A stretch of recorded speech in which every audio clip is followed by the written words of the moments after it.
కామారెడ్డి జిల్లా వ్యాప్తంగా రోజుకో చోట సైబర్ కేటగాళ్లు వలలో పడి మోసపోతున్నారు. తాజాగా కామారెడ్డి జిల్లా లింగంపేట మండలం పరమళ్ళ గ్రామానికి చెందిన సాయి గౌడ్ అనే వ్యక్తి సైబర్ మోసగాళ్ల చేతిలో 30,000కు పైగా మోసపోయాడు. పరమళ్ళ గ్రామానికి చెందిన సాయి గౌడ్కి ఓ ఫోన్ నెంబర్ నుంచి గుర్తు తెలియని వ్యక్తి ఫోన్ చేసి 15 లక్షలు ముద్రా లోన్ మంజూరు అయిందంటూ నమ్మించారు. అదే ఫోన్ నెంబర్కు ఓ లింకును కూడా పంపించారు.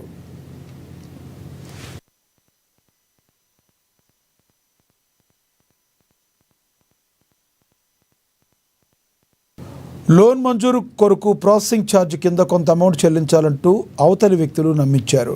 దీంతో మాటలు నమ్మి వివిధ దఫాలుగా కలిపి 30,500 వరకు అమౌంట్ను ఆన్లైన్ ద్వారా ట్రాన్స్ఫర్ చేశారు. తిరిగి ఫోన్ చేయడంతో ఫోన్ స్విచ్ ఆఫ్ అని వస్తుంది. అనుమానం కలిగి పోలీసులకు ఆశ్రయించారు. దీనిపై కేసు నమోదు చేసి దర్యాప్తు చేస్తున్నట్లుగా లింగంపేట ఎస్ఐ దీపక్ కుమార్ తెలిపారు. ఎవరైనా సైబర్ కేటగాళ్ల వల్ల పడి మోసపోతే వెంటనే 1930 నెంబర్కు ఫోన్ చేసి ఫిర్యాదు చేయాలని పోలీసులు సూచించారు.